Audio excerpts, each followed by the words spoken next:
This thing is sharp. Keep in mind, this is a 1/4 inch thick blade. Hello and welcome to Prestige Worldwide. Up for review today is the Swamp Rat Uncle Mini Mojo. So this knife is from somewhere around 2010. It has SR101 steel. It is made by a subsidiary of the Bussy Combat Knife Company, made by, this one is a Swamp Rat blade. So it has a full tang handle, micarta scales. These are tan micarta scales. And the blade color used to be like a tanker gray, but you could tell it is stripped up here. And it is sharpened with a very, very awesome convex edge. This thing is sharp. Keep in mind, this is a 1/4 inch thick blade. And it is just eaten through like a hot knife through butter. Like, it's crazy. It's crazy how sharp this thing is. And SR1 steel holds an edge extremely well. I bought this one on eBay probably about 9 years ago. And I really love it. I keep it in this sheath, which is a aftermarket Spec Ops sheath.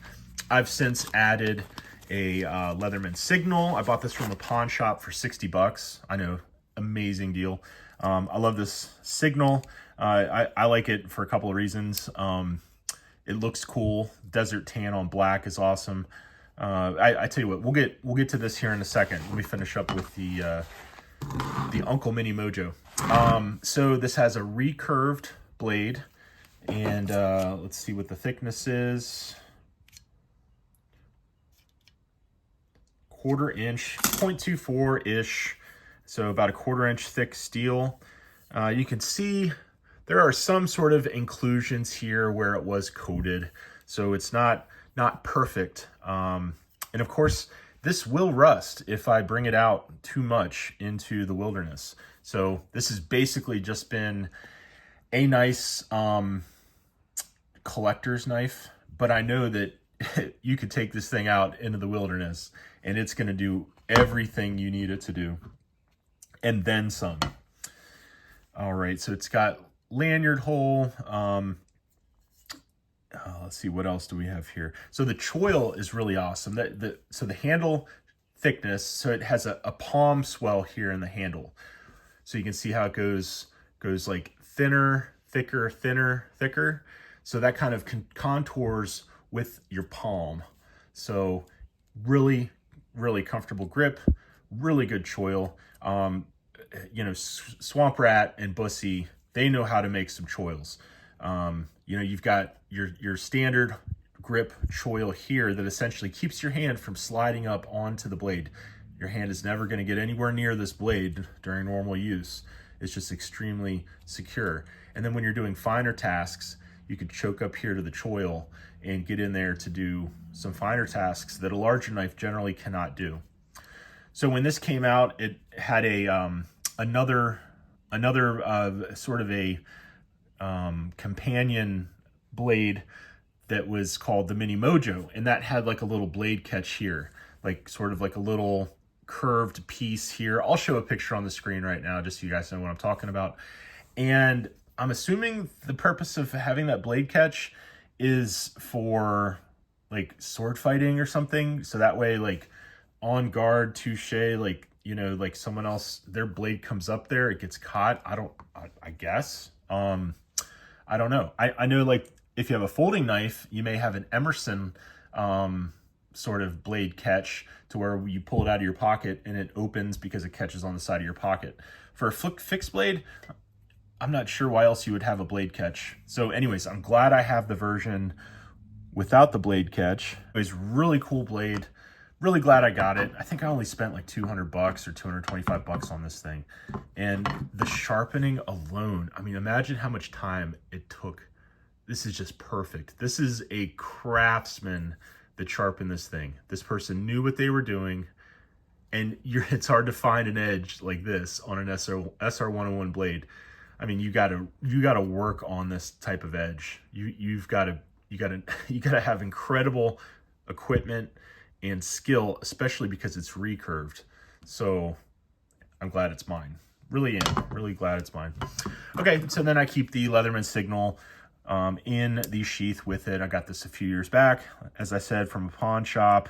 Good to have a Leatherman when you're out camping. Of course, right now this is more or less just a collector's kit here. I don't really use this particular knife camping, although I haven't ruled it out. It's not like I really care if this thing gets a little bit of rust on it.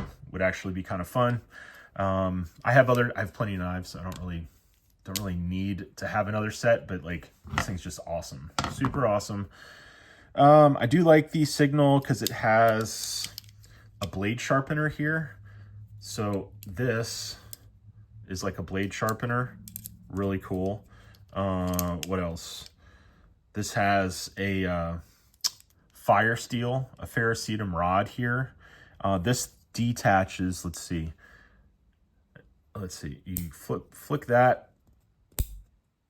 Okay, you pull this back and then push. Okay, that's how you get it open.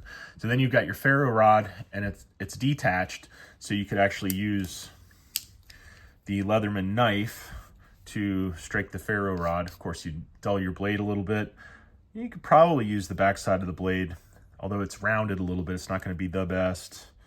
Maybe you could use you know what? You could probably use the back side of this saw here. That would probably throw a good spark. So it's cool that you have a ferro rod, and of course there's like a little whistle built in here, like a safety whistle. So you put your mouth on that and then it's a whistle. If you fall down a cliff or something and you see hikers up above, you can signal to them. You can signal to them, and you can signal with a fire. You can make a fire signal. So anyways, really cool multi-tool. Let's try to get this thing back in there. So here it is out. You got to get this end in first, like that, and then just press down. And then this metal tab captures it, and it's locked in. I also like that this has a, what do you call this, a carabiner. Pretty cool. Probably has a couple extra features that I haven't mentioned. Yeah, it's got like a screwdriver. It's got a can opener. These wire cutters are probably pretty good. And then I think in here I have an extra ferro rod. I normally like throwing these ferro rods just all over the place into kits and stuff.